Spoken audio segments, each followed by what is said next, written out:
Հասարակությանը անհրաժեշտ էր հաղթական պատերազմ։ Այդ ժամանակ մի քիչ ուրիշ էր, էլի գեներալը դրանով էլ էր գնահատվում, երբ որ զորքի դաշտում էր ղեկավարում։ Անընդհատ հաջողություն, այնտեղ փայլում է Միջին Ասիայում աչքի ընկած մի գեներալի, ասենք, աստղը։ Խաղապահները, որ 23 թվականին համարյա ոչի բան չարին կամ կարելի ասել ոչի բան չեն արել։ Թուրքերը, ես ինչքան հիշում եմ, նույնիսկ զորքին աշխատավարձ չէին տալի։ Ասում էին գնացեք մի բան բեջարեք, այնտեղ արհեստ արեք կամ թալան արեք, ձեր գլուխը պահեք։ Եթե մեր բանակը մտածում է փոխվել է, դա այս զամբյուղից թռնել է այս մյուս զամբյուղն է, այսքան ռուսական կամ սովետական մոդելից անցնել ՆԱՏՕ-ի մոդելին, դա այդքան էլ ճիշտ չի։ Բարև ձեզ հարգելի հայրենակիցներ։ Բարի օր։ Այսօր մեր հայր եւ որդի Վարդանովներ ոդկասթի հերթական թողարկումն է ու խոսելու ենք ռուս-թուրքական 1877-78 թվականները տևած պատերազմի մի հատվածից, կոնկրետ բուլղարական ֆրոնտից, Դավիթ եւ Գոլիաֆ սերիայից ոնց որ ասած, ու մեկ Դավիթի դեր խաղալու է ռուսը, մեկ խաղալու է թուրքը։ Երկու դրվագ ենք իրականում անդրադառնալու Պլևնայի պաշտպանությանը, որտեղ Դավիթի դերում թուրքերն են հանդես եկել, իսկ մյուսը շատ լավ ենք արվել շատ։ Շիպկայի Լեռնանսկի պաշտպանության մասին ենք խոսելու, որտեղ արդեն ռուսն է Դավիթի դերում հանդես եկել, քանի որ իրանց զենքեր բաներ տենց համարյա նույն վիճակի է եղել, հələ նույնիսկ թուրքերն ավելի լավ վիճակում է եղել։ Բայց դա փակում է ռուսի կարգապահությունը, եվրոպական, ասենք, բանակը, իսկ թուրքերինը եվրոպականան նման բանակ է, որտեղ մեծ դեր էին խաղում բաշի բուզուկները, որտեղ հենց ծեծում են գալիս աղովի ծեծում են, հենց ծեծվում են, բոլորով փախնում են։ Բայց միջև հաղորդումը սկսել է, հիշեցնենք մեր դիտողներին, որ գրանցվեք մեր էջերին, YouTube-յան, Facebook-յան, Instagram-յան, դեպքի էջերին գրանցվեք, կիսվեք, մեկնաբանություններում գրեք ինչ հաղորդում, ինչ թեմաներ եք ուզում, որի մասին խոսենք։ Դիզլայք էլ դրեք, եթե դուրներդ չի գալի, անտարբերությունով մի նկատողություն արեք, մեկ այդ դիզլայքով կամ բացասական կոմենտով։ Լավ, նախ խոսանք, թեթև ռազմաքաղաքական ֆոնի մասին խոսանք, ռուսական բանակը պարտվելով հավաքական արևմուտքի զինված ուժերին, պայմանական իհարկե, 1850-ական թվականներին Ղրիմի պատերազմում, տնտեսապես մոտ 20-25 տարի ունեցավ հնարավորություն վերքերը լիզել եւ ոնց որ ասած ոտքի կայնել եւ հասարակությանը անհրաժեշտ էր հաղթական պատերազմ։ Եվ ոնց որ ասած վրա եկավ բուլղարացիների ապստամբությունը, որը շատ դաժանորեն թուրքական ոստիկանությունը, բանակը, սուլթանի կողմից հրահրվող, ասենք, տարբեր խմբավորումներ, այդ թվում նաև չերկեսների խմբավորումներ Կովկասից, որոնք մոհաջիրին էին դարել, то есть արտաքսվել էին կամ կամավոր դուրս էին եկել, թուրքահպատակ էին դարձել, եւ բաշի բուզուկ հասկացողությունը եվրոպացիների համար շատ հայտնի դառավ։ Եթե մեր ազգակիցները բաշի բուզուկ, ասենք, գիտեին ինչ բան է, թուրքը ընդհանուր ինքը իրանով բաշի բուզուկ է, եվրոպացիք այդ ժամանակ իմացան ինչ բան է բաշի բուզուկը, որովհետև այդպես ջոկատներ կային, որ հենց բաշի բուզուկ էին կոչվում, որոնք մի ուրիշ ձևի դաժանությունով աչքի ընկան խաղաղ բնակիչների նկատմամբ։ Ուրեմն դրան գումարվում է ռումինական մեծ իշխանության հարցը, Ռումինիան նախկին թուրքահպատակ, ասենց մասամբ թուրքահպատակ էր մնացել, բայց ասենք մաքսիմալ ինքնավարություն ունենալով եւ հետնել Ռուսաստանը ոնց որ մանդատ ուներ իրան որպես ուղղափառ երկրին, ուղղափառ կայսրությունը ոնց որ հովանավորում էր եւ Ռումինիան այս պատերազմական գործողությունության մեջ հավեսով թաթախվեց, որպեսզի ամբողջ աշխարհով կամ Եվրոպայի պետություններին ասի, որ ես ձեզանից մեկն եմ, ես ամբողջությամբ անկախ եւ ասենք լուրջ խնդիրներ նաեւ կայսրությունների դեմ պայքարելուց, ասենք, թուրքական կայսրության դեմ պայքարելուց լուրջ խնդիրներ լուծող են։ Մեկը պետք է ասվի, որ ավստրո-հունգարական կայսրությունը այդ ժամանակ ոնց որ թուրքերի մեջքին կանգնած էր, իսկ ռուսներին ոչ թե կանգնած էր, այլ բռնում էր իրենց բանը, սպառնալիք էր, ասենք, ռուսական զինված ուժերի համար, որ հնարավոր է խառնվել։ Նույն շահերը ունեին, նույն շահերն էին հետապնդում, իսկ Պրուսիան արդեն ռուսական բանի ոնց որ իր շահերը բռնում էր, որ ավստրո-հունգարիան թուլանա, որ ինքը վերջապես դառնա գերմանական վերամիավորման, ոնց որ ասած, վերջնակետերը դնի, իսկ սաղ կռիվը գնում էր, որ ռուսական կայսրությունը բան չունենա, նավատորմ չունենա, Սևծովը չլինի իր ներքին լիճը, ոնց որ դրանից մինչև 1854 թիվն ա եղել։ Ուրեմն Պրուսիայի, արդեն Գերմանիայի եւ Ֆրանսիայի պատերազմը մի 6-7 տարի առաջ էր ավարտվել, որտեղ ֆրանսիական բանակը լինելով շատ հզոր, բայց ջախջախիչ պարտություն կրեց Նապոլեոն III-ի գլխավորությամբ, թուրքական զինված ուժերը ամբողջությամբ եվրոպականացված, ասենք, ճանապարհով էին գնում ու իրանց բաներն էին, ինստրուկտորները, հրահանգիչները, սովորեցնողները, ֆրանսիական ինստրուկտորները, սպաները, կարճ ասած, ինքը բավականին լուրջ զինված ուժեր ուներ, համալրված ավազակային խմբերով, այդ որ թվարկեցի, չեչենները, չերկեսեին ասում, մեկ էլ բաշի բուզուկները։ Բայց պետք է նաև նշել, որ թուրքական բանակը այդ ժամանակ նոր էր համալրվել գերմանական հրացաններով, վերջի սերնդի Մարցինի Պիբոձիները կարծեմ գերմանական չէին, բայց ինքը գերմանական թնդանոթներ էր գերմանական թնդանոթներ էր բայց թե հենց կռուպը այդ վաղտ էր սկսել։ Կարճ ասած ժամանակակից զենքերով էր այդ ժամանակ վերջի բանը ճիշտն էր զենքերի, դրանով էր զինված եւ Վինչեսթերներով էր զինված, որը որ եթե ակուսավոր զենքերը մի կերպ դառել էին բան, կազնազարյադնի ոնց կլինի, ոչ թե փողից ես որ բանը լիցքավորում, այլ հետևի կողմից Վինչեսթերները մի քանի փամփուշտ էր դնում, այն ֆիլմերի մեջ տեսած կլնեք, այն կրակոցից հետո sense մի հատ շարժում է անում, բանի ձգանի տակ ձեռքով ու վերալիցքավորվում է։ Բանը խրամատային բաների վաղտ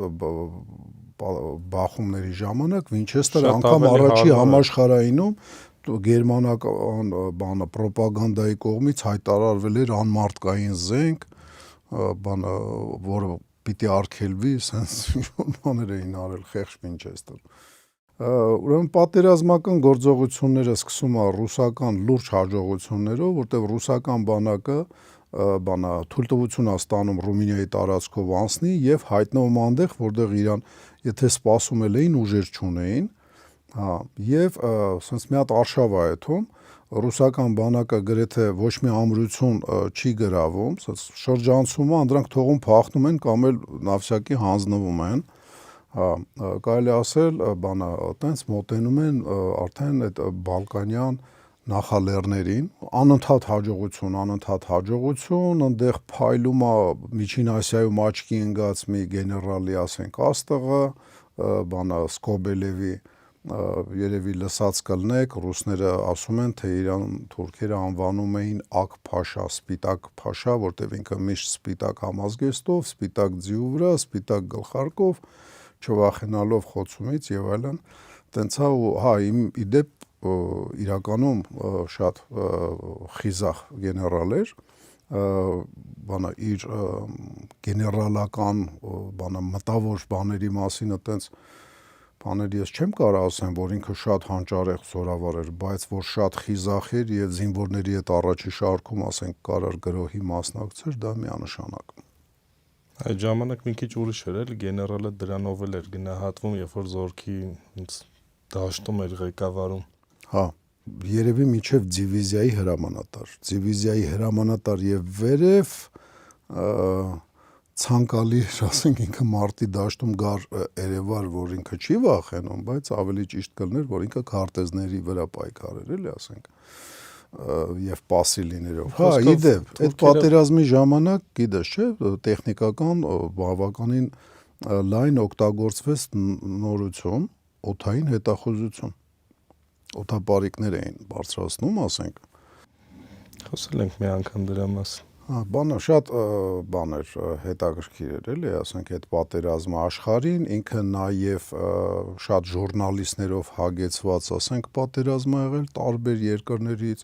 Ամերիկան ուր է 19-րդ դարում, Ամերիկայից էլ ժուրնալիստներ կային, որոնք լուսաբանում էին, ասենք, այդ ռուս-թուրքական պատերազմը Եվրոպայում։ Այդ նույն ժամանակ պատերազմ էր գնում Կովկասյան բանում, ճակատում, որտեղ ռուսները հաջողություն են ունենում։ Հա, որտեղ ռուսները ըստ մեր պատմության, մեր շնորհիվ։ Այո, ուղղակի բանը, այդտեղի իրենց հաջողությունները երբեք որոշիչ չի եղել, դրանով էր բացատրվում։ Հա, նույնիսկ Ղրիմի պատերազմի ժամանակ, երբ որ Կովկասում արդեն Անկարայից անցել էր, մի հատ Ղրիմիչան վախեցավ հանձնվավ։ Մի հատ Սևաստոպոլի դիմաց արևմտյան Հայաստանը զիջեցին։ Էդ էլ պիտի մեր համար դաս լիներ, էլի ասենք։ Այդ վաղտվանից հա մեր համար դաս ա եղել, որ ցանկացած կայսրության համար մենք, ասենք, մանրադրամի դեր ենք խաղում, եթե ինքնուրույն ինչ որ ուժեղ միավոր չենք։ Ոնց որ 20 թվականին զիջեց որ որ չհարցակվելու 2 տարի հետո Ուկրաինայի կամ Ղազախստանում, որ թուրքերը թարգեն իրենց աշխատանքը, այո, պրոռուսական մնա հակառուսական, ասենք, բանա ռոպագանդան եւ թուրան։ Հələ նույնիսկ այն ժամանակ ինչ որ Սևաստոպոլը իրան մնաց, այս անգամ նույնիսկ հողի դիմաց չեն փոխել։ Խոստման դիմաց են փոխել։ Հա, բայց խոստումները ոնց որ պահում են թուրքերը։ Ոնց որ չէ, բայց նայած ինչ են պայմանավորել։ Նայած ինչ են պայմանավորել։ Այդ կավը երբեք չիմանանք, ասենք։ Որտեւ նույն բայրակթարները ծախեցին Ուկրաինային, Օսման թուրքերը։ Իմիջայլոց կավը երբեք չիմանանք ինչ ենք պայմանավորվել, որտեվ սուտ մի հատ թեզ կա է, որ բանա Ստալինի եւ Հիտլերի բանա Մոլոտով-Ռիբենտրոպի բանը, այդ հավելվածը պայմանագրի յանեմ կա։ Սուտա չկա այտենց բանա, չի պահպանվել, չգիտեն ինչ ա գրած եղե կոնկրետ, բայց հետագա գործողությունները ցույց տվեցին ինչի մասին էր պայմանավորվածությունը,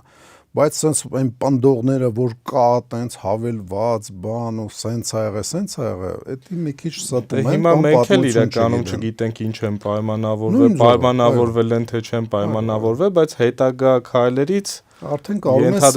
ենթադրություններ բավականին ամրացրած, ասենք, փաստերով, ենթադրություններով գաս այնպես ճշմարտությանը մոտենաս, բայց նույն խաղապահները, որ 23 թվականին համարյա ոչի բան չարին կամ կարելի ասել ոչի բան չարին, բան չեն արել ու իրանք թյուրիմացության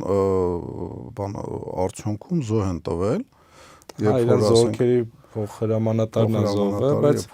դա ասում են թյուրիմացություն։ Ռուսները իրականում մենք չգիտենք, հա, մենք փաստերով կարող ենք նայել, որ դրանից հետո ռուսը ինչ ունեցավ կամ դրանից առաջ ինչ ունեցավ։ Լավ, բանը հաստատի ստացվում է անդադար Հայաստանին, ոնց որ Հայաստանի տարածքները կամ մեր կարծիքով այդ տարածքները, որ հայկական են եղել, որտեղ ռուսի կարծիքը մերին հետ կարա չբռնի։ Այն ուղղակի օկուպացված են տարբեր օկուպացված են եղել, ես դե փորձում եի ռուսի տեսակետից էդի ասեի, էլի, որտեղ իր կարծիքով է կարող էդի, չգիտեմ, օսմաններիննա կամ քրդերիննա, բայց հին հայկական հողերը միշտ ռուսը տարբեր պատճառներով ոչ միայն ռուսը։ Հա, ոչ միայն ռուսը, դա Բյուզանդիայից եկած, Ռոմից եկած միշտ պատճառներ Պարսիկներն էլ, երբ որ Ռուսաստանին հերթական պատերազմում պարտվեցին, իրանք հայկական հողերը զիջեցին, պարսկական որոշ հողեր պահպանելով։ Օրինակ Թալիշտանը ամբողջությամբ ռուսների, ասենք, արշավախումբը ներսը ֆրֆռում էր, բայց իրանք Թալիշտանի պարսկալեզու, ասենք, արմատական Կոպիտ ասած իմ միտքը այն է, որ մենք չպետք է հույսներս ուրիշների վրա դնենք։ Այո։ Մեր համար ոչ մեկ չի կռվելու, եթե նույնիսկ կռվում են, նշանակում է ինչ որ շահեր կա, իսկ հիմա ինչքան թույլ ես, այդքան շահերը Իսկ եթե շահը դու ես, հա դու նշանակում է ինչ-որ վալյուտա ես ու քեզ երբ որ պետք է ինչ-որտեղ ժամանակը գալու է, երբ որ քո համար լավ գին առաջարկեն, վաճառվել է։ Ասենք ոսկի ենք հայերով, ոսկի, մենք սիրում ենք, չէ՞ մեզ գով, ոսկի ենք, ոսկի, ասես, ոսկի։ 10 արծաթով մի խոսքով հիմա մեր աչքի առաջ կարող է պետք լինի փոխեն, ասենք, 10 արծաթով կծախեն, հա։ Կամ էլ ուղղակի ձուլեն, ասենք, մատանի սարքեն, կարա տենց բան։ Հա, վարի վերադառնանք Բուլղարիա։ Պլևնա գանք հասնենք, որտեղ արդեն բանը Օսման Փաշային են թուրքերը կանչել։ Օսման Փաշայի մասին կարելի է թեթև առանձին խոսալ։ Ինքը այն զորավարներից էր, որ աչքի էր ընկել բանը հաջող պաշտպանական մարտերով ու իրան պլևնային ուղարկում ինքն է որոշում որ պլևնա իրան ուղարկում են այդ ուղղությամբ վրա պաշտպանության բացը լրացնելու ինքը կարար ծակը փագի ինքը կարար ամրացված հայտնի գեներալ ասենք որ ինքը կարնա այդ ինքը հայտնի էր որ ուղեղը աշխատում է զուտ ու կարում է տարածքում ճիշտ կողմնորոշվի ուղարկում են այդ ուղղությամբ ինքը կարար Պլևնան չընտրել, որտեղ Պլևնան ուղղակի քաղաք էր, որը ոչ մի ամրություն չուներ, բայց իր առավելություն չուներ։ Ոչ մի առավելություն չուներ։ Ասենք սարերի, բաների տեսքով չկար այդպես բան, էլի։ Եթե շիպկան դա բան էր, լեռնանցք էր, ու բնակավայրը Լեռնանսկը արդեն իջնում ես հարթավայրում, հա։ Բանը ինքը շատ լուրջ պաշտպանական հնարավորություններ ունեցող, ասենք, տարածք էր։ Ինքը եկավ Պլևնան դաշտ համարյա, թեթև բլրոտ դաշտավայր, բանը այգիներով ու դաշտերով, ասենք, շրջապատված, ինքը որոշեց հենց այդ Հա, բայց ինձ թվում է պատճառը ուրիշ բանում էր, որտեղ դրանից Պլևնայից հետև լուրջ ամրություններ ու ամրոցներ եղել են, որտեղ կարող են ինքը այդտեղ ամրանար, խնդիր ուներ ժամանակ ձգելու։ Այո։ Ռուսական արշավանքը կանգնացնելու մի քանի ամսով։ Բայց միգուցե ասենք այդ հին ամրությունները, որը որ ինքը կարող էին շրջանցային ուղղակի անցնել։ Բալկանյան լեռներին արդեն կպած այդ մեծ բարձունքները, իրանք բոլորը կարևորագույն ճանապարհներ էին փակում այդ ամրոցները։ Միգուցե դա ավելի խելամիտ լիներ ինքը բանաներ։ Ճիշտ է, որոշակի ասենք հողեր զիջելով, որտեղ Պլևնայից միջև Բալկանյան սարեր ընդ մի քանի 100 կիլոմետր է։ Ու այդ մի քանի 100 կիլոմետր լայնությունով իրականում Պլևնան երբ որ վերցրեցին դրանից հետո հանգիստ Սոֆիան գնացը գրավել։ Հա, Բուլղարիան գրեթե ամբողջությամբ համարյա վերցրել են ինքը կարևոր կետ է եղել։ Առանց Պլևնային չէին կարող դեպի Սոֆիա գնային։ Ու մենակ Սոֆիա չէ դրանից։ Կարողա կարային, բայց ասենք բանը մեջքետը չէին ուզում։ Դա միշտ բանը պաշարված ամրոցների խնդիրն է, ասենք պաշարումը վերածես շտուրմի գրոհի ոչնչացնես, թե բանը գնաս ու ինքը մեջքի թեթևը չհանձնված զորք լինի, որը որ կարա ցանկացած պահի խուլիգանություն անի քո կոմունիկացիաների վրա, իսկ նույնիսկ չի բացառվում, որ ասենք գյոզերով գա մեջքից հարված հասցնի։ Արի պատմենք ինքը ոնց կարացավ Պլևնան, որը հասարակ, կարելի ասել քաղաք էլ չէր, ավաներ, դարձնի ամրոց։ Որտեվ երբ որ ինքը եկել հասել է իր զորքով, իր զորքն այնց չի շատ էր սկզբնական շրջանում, եթե չեմ սխալվում 11000 հոգի է եղել։ Ընդհանուր սաղ իրար հետ, գարնիզոնով, ճամփին հավաքած դեզերտիորներով։ Ու երբ եկել հասել է ինքը Պլևնա, ռուսական զորքն էլ էր Պլևնա արդեն հասնում, արդեն համապատրաստից ընթացքից ավելի ճիշտ փորձել է ռուսական զորքը գրավել Պլևնա քաղաքը։ Արդեն հասցրել էր որոշ հողային աշխատանքներ անել։ Չէր հասցրել, ինչքան գիտեմ։ Ուղղակի այդ առաջի հարվածը կարողանում է բան անել։ Ինքը արդեն հա հասել նես չի, ինքը ընթացքից է մտել։ Հասցրել էր որոշ բայց հələ Պլևնա չէր սարքել։ Ուղղակի այն Պլևնան դեռ չէր դարձել։ Ու հələ ուժերի հարաբերակցությունը տենց ահռելի տարբերություն չէր։ Գիտես ինքը գլխավորը ինչ արեց։ Ինքը ուրեմն խրամատներ փորել տվեց, ասենք, բաների համար, զինվորների համար, ու պրիտոմ հարթ տեղ, արտիլերիայի համար գրեթե թիրախ չդարձող, ասենք, բանը, հետևակի համար խրամատներ եւ սաղ սպաներին նետեց դաշտ, որոնք հատ մետր չափում էին ինչ հեռավորությունը, ասենք, բանը, խոսքի օրինակ այս դիրքից այս դիրքը, կողքի դիրքը խաչաձև կրակ, ինչ մետրի վրա ու այդ սեկտորները հատ Պլևնայի լուրջ բան ինժեներական աշխատանք է կատարել։ Հələ ինժեներականը քիչ, այդ ով որ այդ նստում էր, իրանք պետք է փորեին, ասենք, զինվորները։ մի քիչ էլ քաղաքացիականներին են օգտագործել այդ աշխատանքներին սկզբի փուլում, բայց սպաներին բոլորին նետել էր դաշտ այդ դիրքերի դեմը, որ ուսումնասիրեն, ասենք, բոլոր մոտենալը, որ ուղղությունից է գալու, այս բլրի հետևից ոնց է, որ կողմից է դուրս գալու, ու որ դիրքի դեմ է հայտնվելու, որ դիրքը կողքից է կարանալու, խոցի կարճ ասած, ինքը կրակադաշտը ուսումնասիրում է մաքսիմալ իր սպաներով եւ անձնակազմին ժամանակ է տրվում, որ այդ սպաները հասցնեն էդի անձնակազմին, ասենք, եւ անձնակազմը ի վիճակի լինի էդի մարսել այդ գիտելիքները։ Ու խոսքը իրանք կռվելուց բացի ավելի շատ ոնց որ 20 թվականին նույն մեր գումարտակն արը ավելի շատ լապատկով են գործանում։ Այո։ Անդադար այդ ընդմիջումներին լապատկի գործ էին անում։ Որտեվ ինչքան հիշում եմ, քանի գրող էր եղել ընդհանուր։ Ընդհանուր միջև ռումինացիների գալի 2 մեծ գրող ա եղել, չհաշված այդ ռումինացիներով 3։ Ռումինացիներով ոնց որ 2 հատ ռումինացիներով ա եղել։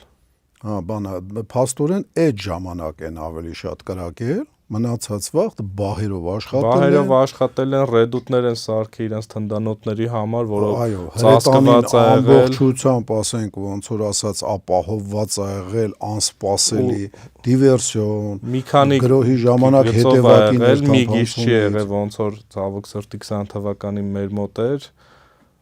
բացի 22 թվականին մեր մոտ էր, երևի հիմա էլ մեր մոտ ամենտեղ, եթե չէ, մեծ մասամբ։ Ու բացի հիմնական խրամուղիներից, իրանք ունեն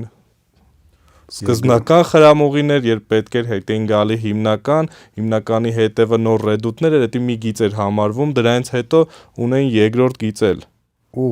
ռուսական բանակը, որը իրանց առաջի գրոհը արեց, ինչքան հիշում եմ 3 թե 4 անգամ գերազանցում էր իրանց թիվը,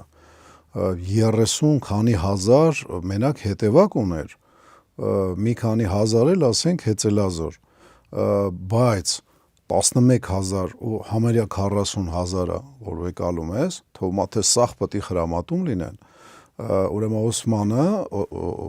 Փաշան ու գեներալ 2.5-ից մի քիչ ավել ռեզերվա պահում մեջտեղը, որպիսի անհրաժեշտության դեպքում օգնության հասնի, որտեղ անհրաժեշտ է, եւ հակագրոհ կազմակերպի, որովհետեւ ոչ մեկ չէր կարող գարանտիա տալ, որ կրակը կկանգնացնի ռուսները հեշտությամբ չասեմ զոհերի գնով, բայց գալի առաջի խրամատը մի քանի անգամ գրավել են։ Դե մի քանի տեղ հենց առաջի դինում էր հենց այդ առաջի գիծնել են գրավել, բանը հակա հարձակումով հետ էին կարում էին թուրքերը հետ վերցնեին, ասենք այդ դիրքերը լուրջ կորուստներ պատճառելով, իհարկե իրանք էլ կորուստ ունենալով։ Ու դա մոտ 2 ամիս տևել է։ Հունիսի սկսել է, հուլիսի վերջ, եթե չեմ սխալվում, որ կարացել են Պլևնան վերցնել։ Չէ։ Չէ, ինչ ես խոսում, չէ։ Մի քանի 4-5 ամիս տևել է, ու նրանց չի որ հեշտ վերցրել են ընդրանից հետո, երբ որ Օսմանը որոշել է, ասենք, Չեխկի շրջապատումը, լրիվ պաշարել են։ Հա, պաշարները լրիվ բրծած, բան, ու ասեմ օգոստոսին, թե սեպտեմբերին ամբողջությամբ նոր փակվում է Պլևնան։ Այս գիտեի բանի, Միջև շիպկա գնալը արդեն վերցրել էին Պլևնան։ Չէ, Պլևնան շատ լուրջ դիմադրություն ա արել, 4 թե 5 ամիս, ինչքան հիշում եմ։ Շատ լուրջ է։ 3 ռուս գեներալ ա զոհվել Պլևնան գրավելուց։ Հա, զոհերն էլ ահռելի ա եղել ռուսների մոտ։ Ռուսները ավելի շատ զոհ են տվել, քան թուրքան դե զինվոր անստաց ունեցել։ Հետո ուրեմն բանա դե քանի որ ամբողջությամբ մինչև օգոստոսի վերջ, թե սեպտեմբեր չի փակվել Պլևնան, համալրումներ եւ սնունդ 11000-ը 20 քանից էր դարձել 30 համարյա 30,000 էդի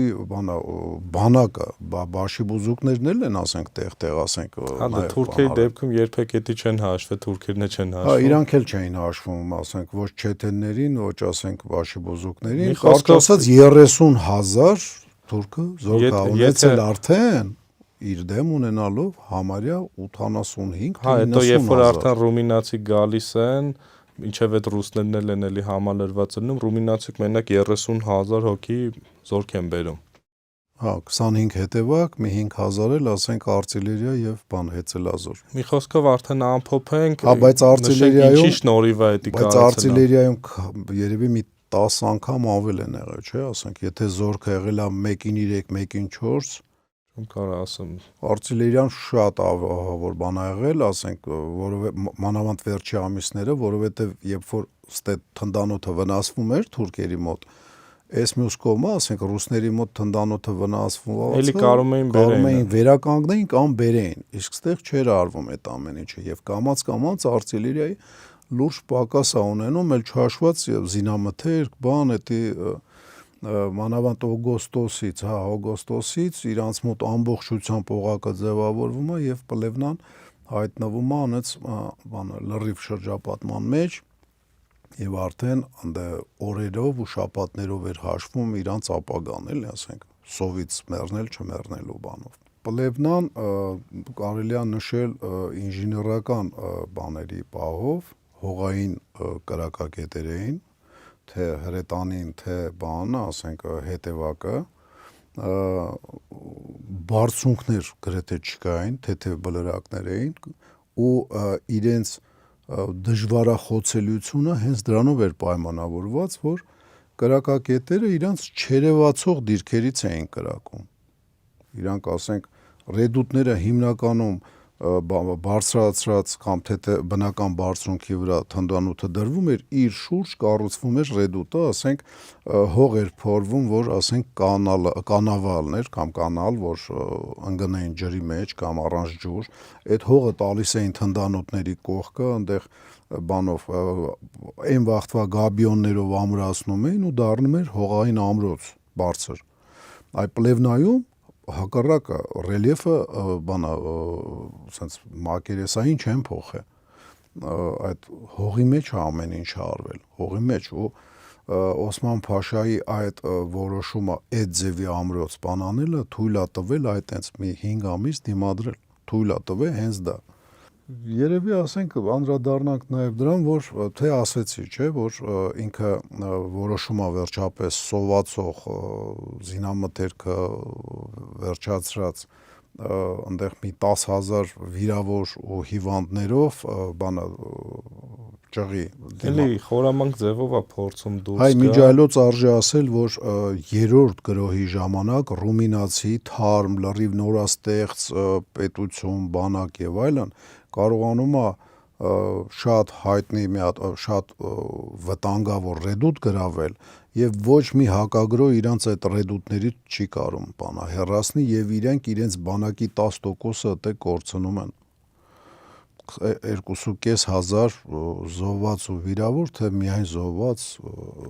ներող եղեք այդքան լավ չեմ հիշում То есть ռումինացին երբ որ առաջի համաշխարհայինում ասենք անեկդոտիկ մասնակից էր ու իրան ասում էին բանա ռուսներն էին ասում որ լավ կլինի ռումինիան չմտնի պատերազմ որովհետև միջև այդ մենք կռվում էինք ու մեզ էինք պաշտպանում իրանց պատերազմի մեջ մտնելուց հետո պետք է համ մեզ պաշտպանենք համ ռումինացիներին ռումինացինը դե ցույց տվեց որ ինքը կարա լինի ոնց որ ասած աշխարհի լավագույն զինված ուժերի կազմում գոնե որպես ասենք համապատասխան զինվորներ եւ սպաներ ունեցող երկիր Պլևնան ընկավ եւ ռուսական բանակը շարժվեց առաջ Միջև այդ արդեն որոշել էր պաշտպանության անձներ ու այդ լեռնաց ուրիշ հատվածներում հա ու լեռնանցքները որոշել էր լեռնանցքներում պաշտպանությունը կազմակերպել ամենահայտնի լեռնանցքն էլ այդ Բալկանյան թերակղզում Բուլղարիայի հատվածը եւ հենց Շիպկայի լեռնանցքն է ինքը բնությունով ես ոնց նայել եմ քարվաճառին շատ նման էր անտառածած տարածքներ, սարեր, ժայռոտ ուղղակի մետրով այդքան բարձր չէ ոնց այդքան բարձր չի բայց օգոստոս ամսին են թուրքերը հարձակումը սկսում ու գեներալ Ռադեցկին էր ոնց որ Շիպկայի հենց լեռնանցքը պաշտպանում շատ քիչ ուժերով ինքը արդեն դիմադրում է թուրքական Սուլեյման Փաշայի 3-4 անգամ գերազանցող ուժերին է դիմադրում։ Ու այնքան ժամանակ է դիմադրում, միջև արդեն այդ Պլևնայից է, ուրիշ ֆրոնտերից է կարողանում են օգնություն ուղարկեն։ Չնայած երկար ամիսներով չի տևել, 1 ամիս է ոնց որ տևել։ Բայց ավելի աշխուժ է եղել, գրեթե շատ ավելի, համարյա ամեն օր գրեթե հարձակումներ ա եղել, գրողներ, հակագրող, այո։ Ու սկզբնական առաջի հարձակման ժամանակ թե 2 թևանցումից բացի մի հատ կարացել են թիկունք մտնեն, չերկես ձիավորները, բայց ռուսական բանակը պատրաստ է եղել, կարացել է ոնց որ պատասխան տա, նույնիսկ հակագրողով թուրքերին հետ շպրտելուց բացի մոտակա բարձունքներից էլի գրավել են, Լիսոյի սար էր ոնց որ կոչվում։ Լավ է, սարի անունը դա այդքան կարևոր չի։ Ու տենց փոխադարձ բաներով, հաջողություններով ռուսները կարողացել են պահեն Շիպկա Լեռնանսկը, մինչև արդեն օգնությունը ասը մոտավոր 6000 հոգով են իրանք պաշտպանությունը կառուցել այդ Լեռնանսկում, իրանց դեմ քանի հազարանոց էր ընդհանուր բանի այդ Շիպկայի շրջանի զորքերը 40 քանի հազար են եղել։ Հա, բայց չէ, այդ հարձակումներին այդքան իհարկե չեմ մասնակցել, որտեղ այնտեղ Շիպկա բնակավայր կար, դրա պաշտպանությամբ էին զբաղված, այսինքն դրա կայազոր։ Բացի դրանից, երբ որ սարերը հաշվի ես առնում, ես բազմաթիվ անգամ ասել եմ, որ թուրքերը կոնկրետ ուղղություններով կարան Արցախի վրա հարձակվեն եւ նշել եմ այդ ուղղությունները, ու դա նրանից է, որ ռելիեֆը թելադրում է, այնտեղ որտեղ ռելիեֆը ասենց մի քիչ շատ է հորթու-բորթով, հենա Ուկրաինայում նայեք, այնտեղ հարթ է, բայց գետերի արկայությունն է հաճախ թելադրում, որտեղից կարաս անցնես, ոնց կարաս անցնես, որտեղ չես կարա անցնես, որովհետև մեծ կորուստներ կունենաս էդի անցնելուց, ասենք, ստեղ էլ սարերով չես կարողանա, որտեղ ֆիզիկական դժվար է հատ-հատ ես անցնելու, հատ-հատ էլ կխփվես։ Կարճ ասած, բանա ռելիեֆը շատ հաճախ մարտի դաշտում թելադրող է, անգամ ավիացիայի դեպքում։ Որտեւ ասենք ավիացիան էլ անես չի էլի, որ կարա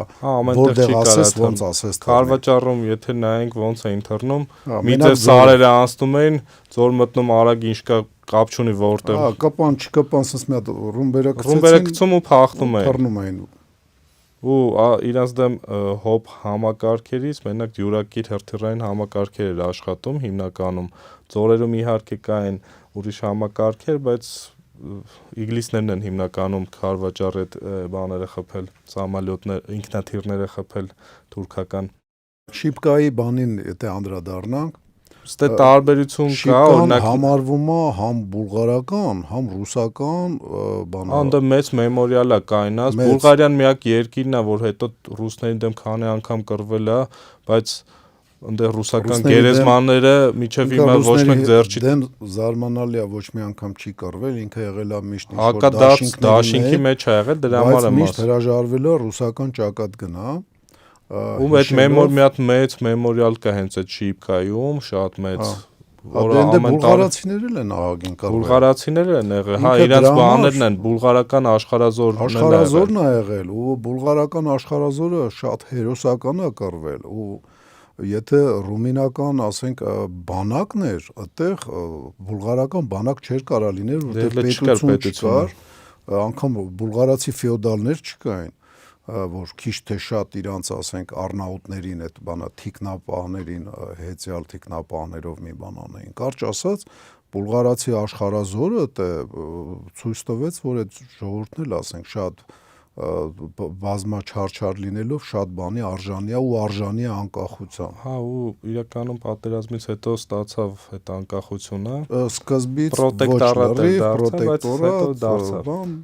բայց հետո դառավ անկախ պետություն։ Անգամ Թուրքիային ծեծեց առաջի Բալկանյան պատերազմում։ Կարելի է ասել, մենակ ինքը չէ, բայց իր զինված ուժերը որոշիչ դեր էին խաղում առաջի Բալկանյան պատերազմում եւ հայկական վաշտը Անդրանիկ Զորավարի եւ Գարեգին Նժդեի ղեկավարությամբ չէին կռվում սերբերի կողմից կամ հույների կողմից, իրանք կռվում էին բուլղարացիների կողմից։ Ու տարբերությունը եթե նշենք Պլևնայի ու Շիպկայի, Պլևնայում թուրքական բանակը ոնց որ կարողացավ այդքան դիմադրել ինժեներական կառույցների շնորհիվ մեծամասնությամբ Օսման Փաշան լավ էր գնահատել իր ուժերը, էլի, որ այդքան կարգապահ չեն բան, իսկ ռուսները արդեն ռելիեֆի ու իրենց կարգապահության մեկ է ցանկության հաշվին են կարողացել բուլղարացիների մասին, այլ ռուսական դրոշի տակ երևի մի քիչ էլ բանա խելամիտ մանևրերի բաների հաշվին այլ եղել, որովհետև դե ավելի պրոֆեսիոնալ բանակ ա եղել։ Հիմա մենք ոնց որ ես երկուսն է ցույց եմ տալի, եթե պրոֆեսիոնալ չես այդքան բաները ինժեներական աշխատանքներ, լավ ինժեներական աշխատանքները քեզ թույլ է տալիս պրոֆեսիոնալին դիմադրես։ Երբ որ պրոֆեսիոնալ ես, ռելիեֆից լավ օգտվելու շնորհիվ արհեստավարժությունը վաղում որ ասում է, դա դրա մասին չի խոսքը, էլի, որ բանա իրենք պայմանագրային են ու աշխատավարձ են ստանում։ Այն դրա մասին է խոսքը, որ եվրոպական գրեթե բոլոր բանակները, այդ թվում նաև ռուսականը, մշտապես զորավարժությունների էր մասնակցում։ Թուրքական բանակը դեռ նոր էր այդպես բաներ սկսել անել։ Ինչ զորավարժություն, ինչ պարապմունքներ, ինչ դա։ Իրականում միջև Աթաթուրքի գալը իրենք շատ վատ զորքեր Ղրիմի այդ պատերազմից հետո թուրքերը, ես ինչքան հիշում եմ, նույնիսկ զորքին աշխատավարձ չէին տալի։ Ասում էին գնացեք մի բան բեջարեք, ընդ արհեստ արեք կամ թալան արեք, ձեր գլուխը պահեք։ Դե բնական է, ասենք չի կարա դա նորմալ բանակ լինի, որը որ արհեստավարժ, պարապած բանակի դեմ, ասենք ինքը կռվի, բայց տես որ կարա պլևնան, եթե զորավարը խելամիտ որոշում է կայացնում եւ ինժեներական աշխատանքները ուղղակի տեղ չեն թողում մանևրելու, բաշիբուզուկություն անելու։ Ասենք, այս խրամատը տա, ստից վազելով պետք է թաս արտիլերիայի հարվածի դեպքում են խորը խրամատի մեջ պահկվես, վազելով գաս տեղ, ուղղությունդ կոնկրետ է, то есть բանա մաքսիմալ հրամանատարների ուղեղի աշխատանքը բերել անդրան, որ անկարգապահ թուրքական բանակը կարացել է շատ կարգապահ ռուսական եւ արդեն բարձրում է ոչ պակաս բանակին երկար դիմադրել։ Իսկ Շիպկայում կարգապահ բանակը կարացել է իրան մեծաթիվ ոնց որ մի քանի անգամ գերազանցող ուժերին դիմադրել։ Կարելի ասել մի զրոյով ավել, ասենք, ուժերին դիմադրել։ Չէ, մի զրոյով ավել չէ։ Դե նայ 6000 ինքը վերջում էր դարը։ Չէ, վերջում արդեն շատ էին շատացը։ Հա, ճիշտ է։ Ինքը հենց սկզբից էլ բանա սկսում է այդ դիվիզիայով։ Ինքը դիվիզիայով սկսում է, հետո համալրումներ գալիս են շատանում, այդ 6-ը 12 է դառնում, հարձակումների վերջանալուց հետո արդեն դեկտեմբեր ամսին իրանք են հարձակում սկսում, ռուսներն են հարձակում սկսում։ Սարերից իջնում են ու հայտնի նկար կա Շիպկայից գրող։ Հա, Շիպկայից գրող։ Հա, իմիջիալու սիգարետ էլ կար, ասենք, Շիպկա բանա 18 կոպեկ էր։ Կարող է, հիմա հայտնի ուղղություն է տուրիստական իրականում Շիպկան, դե հիանալի բնությամբ նույն Ռադեցկին տարածքին արդեն ծանոթ լինելով շատ ավանտյուրիստ քայլի ավանտյուրնի հայրենոց կլինի չեմ կարող ասեմ արկածախնդիր քայլի է դիմում ես ռուսական դպրոց գնացած երկրորդ անգամ ես ավանտյուրնին ուղղակի այդ բառը սովորել ես արկածախնդրության է գնում ու զորքերը բաժանում է 3 մասի հարձակվելուց Շիպկայի վրա թևանցում է անում միանգամից էդի հայտնի ոնց որ տակտիկական մանևրների մեջ գրքերում ինքը հայտնի ճակատամարտ է, Շիպկայի ճակատամարտը, որտեվ միանգամից 2 թևանցում են արել ու շատ դժվարամատչելի տեղերով։ 2 թևերը արդեն այդ ժամանակ մոտ 26000-անոց բանակ, չէ, կներես 26 չէ, 36000-անոց բանակ է դարձած լինում ռուսականը։ Գրոհում են հայ էլի իրանցից արդեն թուրքերը քչացել էին, էլի 26000-ային մնացել, մնացածին հետ էին քաշել ու Սուլեյման Փաշան ընդ Վեսիլ Փաշա կար, ոնց որ գլխավորը Վեսիլ Փաշան էր դարձել։ Սուլեյման Փաշան ասել էր «Պահի մենք միջև նահանջենք, թուրքական հիմնական ուժերը նահանջեն դեպի Ադրիանապոլ ու Կոստանդնուպոլիս պահելու գործով, որտեվ գործերը արդեն շատ վատ էր 77 թվականի դեկտեմբերին»։ Դրանից հետո կարելի ասել ուղիղ ճանապարհ դեպի Պոլիս էր։ Դրանից հետո ուղիղ ճանապարհ հասնում են Սան Ստեֆանո, որը Պոլիսին կպած քաղաք է, ու ընդ պայմանագիրը կնքում են։ Բայց Շիպկա, երբ որ թևանցումները անում են, ստիպված աճ ու ձախ թևերը նույն օրը դուրս են գալի դեկտեմբերի 24-ին, մի 2-3 ժամ տարբերությամբ ձախ թևայինի ոնց որ ճանապարհը ավելի հեշտ է լինում, բայց համեմատական հեշտ է, անես ծանր ճամփա է լինում, որտեվ ձունը մետրից ավել դրած է լինում, ձյան միջով, չեն կարում արդեն իրանց լեռնային թնդանոթները մեծ մասը թողնում են,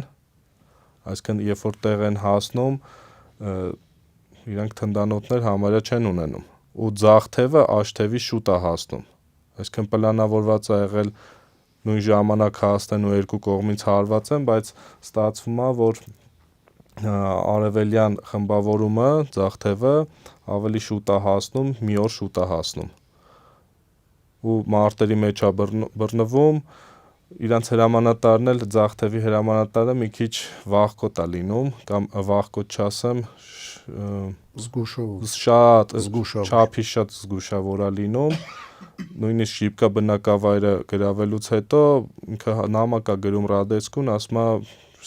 ես էլ ոչ պատրոն ունեմ, ոչ սնունդ ունեմ, ես էլ չեմ դիմանա, որտեվ բաներից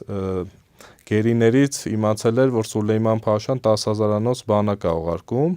դա իրան վախցրել էր ահավոր տիպի, բայց կարային այդ 10,000-անոցը միջև գար, իրանք մնացածին իրանք էլ 13,000 էին մոտ։ Կարային միջև այդ արդեն թուրքերի հարցերը, տեղի թուրքերի հարցերը լուծեին, բայց հա զգուշանում է Ռադեցկուց ուժեր է ուզում, միջև Ռադեցկին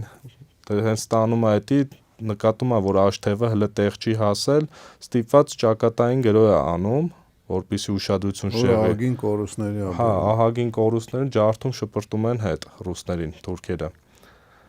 Բայց արդեն աջ թևն է հասնում ու աջ թևով արդեն անտառի մեջով այնց է ստացվում, որ երկու կողմից մտնում են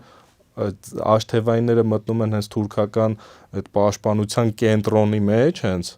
ու այդ Վեսիլ Փաշան հասկանում է, որ արդեն վերջը է, դիմադրությունը անիմաստով միանգամից հանձնվում են ու դրանից հետո արդեն նշեցինք, որ ճանապարհը ուղիղ տանում էր դեպի առանց լուրջ դիմադրությունների հասնում են Սան Ստեֆանո, որտեղ թուրքը կարելի է ասենց մի բան ասել, չէ, որ ինքը թուրքը ունենալով ստրատեգիական խորություն, կարում էր հետ նահանջելով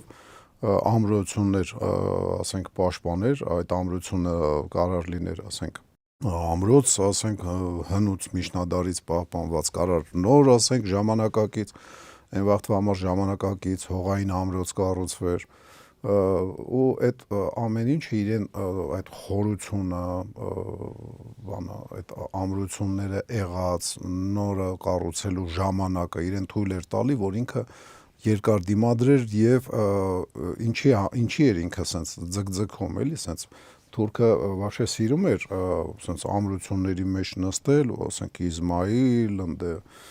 տարբեր ուրիշ ու ասենք կռվել միջև վերջ էլի ընդհանրապես յանիչերները արդեն վերջացել էին իրենց բանը կորպուսը ոչնչացվել էր դրանից մի քանի տասնյակ տարի առաջ բայց այդ Խասյաթը պատերազմելու ոճը դեռ պահպանվել էր ինչի համար իրանք տենց չէին կռվում, որովհետև սպասում էին դաշնակիցներին։ Դաշնակից այդ վաղ ոնց որ Ղրիմի պատերազմում այո, որ 20 քանի տարի առաջ իրանք բերեցին ընդրան, որ Ղրիմում ռուսական բանակը պարտվավ, այդ կոալիցիային Ֆրանսիա, Իտալիա եւ ասենք Անգլիա նույն ձևով ստեղ էր սպասում, բայց ասենք շատ ուշ հասավ անգլիական նավատորմը, արդեն այն վաղ, երբ որ Սկոբելևը մտել էր թե Ադրիանոպոլ, եթե ոչ զորքով, հետախուզական խմբով։ Կարծեմ ֆիլմերից մեկում անձամբ ինքը իր ընկերուների եւ կայֆավատ անելով են հետո, բայց իրականությունը մի քիչ ուրիշ է, էլի։ Հետախուզական, ասենք, կազակա հեծելազորային ինչ-որ հատվածով մտնում են Ադրիանոպոլ։ Քարվաճարի հետ ասոցիացիան շիպկայի ինձ թվում է օրինաչափ է, որովհետև Քարվաճարում էլ դիմադրությունը, Քարվաճարի բրիգադայի առաջի գումարտակի դիմադրությունը բերեց դրան, որ հակագրոհով իրանք ոչնչացրեցին են ձեռքբերումները, որ թուրքերը ունեին, լուրջ վնասներ պատճառեցին, ասենք թուրքերին, եւ հետ շպրտեցին եւ այդ հատվածում 20 թվականին մինչեւ զինադադարի կնքելը ընդհանրապես հերահար փոխհրաձգություններ մեկ-մեկ ընդ փոքր խմբերի ներթափանցման փորձերով։ Այնքան էր թույլաց իրավիճակը, որ կարող էին նույնիսկ սպայերին հանգստյան օրեր տրամադրել։ Այո, բանա։ Խոսքը եղբորս մասին է, որ եկել էր մեր մոտ կարմիր շուկա, ասենք, արձակուրդ էր եկել, ասենք, ասում էր Օմարի Լեռնանց։ Եթե կարաք ինձ տեղափոխեք ձեր գումար տակ, որտեվ ստե կռիվ կան, ուղղակի կրակում են։ Բանա, այդ նմանությունը կա, նմանությունը հենց դրանով ցավալի է, բայց ընդհատվում է, որովհետև դա չվերածվեց պաշտպանական հաղթական մարտից հետո հակագրող արդեն դեպի հակառակորդի գրաված տարածքներ վաղուց օկուպացված, ես նկատի ունեմ Դաշկեսանի շրջան, Շահումյանի շրջան, ցավալի է դա տեղի չունեցավ, որովհետև որ հակառակորդը հաջողություն էր ունենում, այնտեղ էլ կարայինք մի ինչ-որ բան անենք, բայց եթե ստեղ հաջողություն ունենայինք, դա կլիներ ոնց որ ստիպված ուժերը հետ էր քաշելու, ասենք, ռուսները բանա նկատեցիք այդ երբ որ Ուկրաինան մտավ Կուրսկի մարզ, գրեթե ամենուրեք դադարեց ակտիվ գործողությունը, որտեղ իր բանա մի քանի բրիգադներին տեղափոխեց Կուրսկ, բանա անգամ բանա դաշնակից հյուսիսկորեացիներին 10,000 հոգի բերեց։ Խոսքով պատերազմում շատ կարևոր է մանևրելը, ցավոք սրտի եւ պատրաստված լինելը։ Դա պատրաստվածության շնորհիվ ես կարողանում մանևրել, եթե պատրաստված չես, մանևրդ հետ նահանջդ անգամ, ասենք, փոքրիկ հետ նահանջը կարա փախուստի վերածվի ու դու տրճիկ տալով զգաս ու շփոթվես տանը գեներալների գծած պլանները, իրանց գծած օպերացիաները պատրաստված չլինելու պատճառով մենք զինվորներով պրավալ ենք տալի ռուսերեն ասած։ Դրա համար ի՞նչ է պետք։ Դրա համար պետք է իրականում հիմա վերջապես փորձում են այդ ուղղությամբ էթալ, մեր բանակը սկսել է ակտիվ պարապմունքներ, ճիշտ է այն ժամանակ էլ էին պարապում, բայց մի քիչ Շարայինի վրա են շատ ուշադրություն դարձնում, հիմա տեղ ինձ լուրեր են հասնում, որ առաջի օգնությունը պարտադիր է դարձել։ Շարայինը մի քիչ պակասել։ Շարայինը պակասել է, հետախուզություն, օրինակ որ Վազգեն Սարգսյանն է սովորում, իրանք Շարային չեն անցնում, համարյա այդ առաջի մեկ ամսյա բանի կարանտինի ժամանակ։ Ինքը շատ կարևոր է։ Ինքը կարևոր առարկա, բայց ինքը շատ կարևոր է, որտեղ ընկերոջդ ուսն է զգում։ Բայց այդքան շատ չէ, էլի ոնց է։ Դե իրականում մեր մոտ այդքան շատ էր, որտեղ դա հեշտ էր առանց տեղիցը շարժվելու կարողանում էիր անել դա։ Այո։ Ամենայն դեպս փոփոխությունները բանակում հայկականոյթում են։ Կան դրական են, ուղղակի լավ կլինի նախորդ հաղորդմանը ոնց որ հղում անենք, այս նոր պատերազմների փորձը հաշվի առնվի, ոչ թե օրինակ սովետական մոդել ենք համարվում, անցնենք ՆԱՏՕ-ի, որը էլի մեզ համապատասխան չի, որը էլի փոփոխությունների է ենթարկվում նույն ռուս-ուկրաինական պատերազմը։ Բայց ինքը այդ իրանց ստանդարտները փոփոխության են ենթարկվում իրանց կարիքներին, իրանց հնարավորություններին համապատասխան։ Եթե մեր բանակը մտածում է փոխվել է դա այս զամբյուղից թռնել է այս մյուս զամբյուղն է, այսքան ռուսական կամ սովետական մոդելից անցնել ՆԱՏՕ-ի մոդելին, դա այդքան էլ ճիշտ չի, ճիշտ կլինի իրանք էլ են փոխվում, ՆԱՏՕ-ի զորքերն էլ են փոխվում այս վերջի պատերազմներից, որտեվ այս ռուս-ուկրաինականը վերջի տասնամյակներում հավասարի երևի միակ պատերազմն է։ Ոնց դրա ՆԱՏՕ-ում էլ տարբեր ստանդարտներ են փոխվում, բայց լավ կլինի մերոնք մեր համար մշակեն։ Իսկն վերցնեն լավը ՆԱՏՕ-ի, բայց ՆԱՏՕ-ում սոտակի վերջի վերջո բանա մեծ երկրների համար է գերած էտի ու իրանց վերջի բաները մեծով շատով քչին ծեծելներ հիմա Ուկրաինայում երբ որ այսինքն հավասար մրցակից ստացան ռուսի տեսքով արդեն այդ իրա շատով քչին ծեծելը չի աշխատում դրա համար իրանք փոխվում են ու լավ կլինի որ մենք էլ մեր մենտալիտետի, մեր ռելիեֆի, մեր հակառակորդներին համապատասխան մարմնի ֆիզիկական հատկությունների, ասենք յուրահատկությունների, մեր զինամթերքին, մեր զինանոցին համապատասխան փոփոխություններ կատարենք։ Երևի այսքանով վերջացնենք։ Այսքանով վերջացնենք, հիշեցնենք, որ մեր համար շատ կարևոր է ձեր լայքերը, մեկնաբանությունները, կիսվելը, եւ չի բացառվում, հետևելը մեր էջերին։ Եվ չի բացառվում, որ այս հանճարեղ իմ մտքերը եւ վաղինակի, ասենք, ոչ պակաս հանճարեղ մտքերը պետք գան ձեզ ինչ որ էքստրեմալ իրավիճակում։ Պատերազմ, չպատերազմ, էքստրեմալը շատ է լինում։ Ոչ միայն պատերազմ էքստրեմալ, կարող կյանքում էլ պետք լինի։ Կիսվեք, դա համ մեզ է պետք, համ չի բացառվում, նաև ասենք պետք լինի այն մարդուն, ով տեղյակ չի այս հաղորդումից։ Այսքանով վերջ, հաջողություն ձեզ։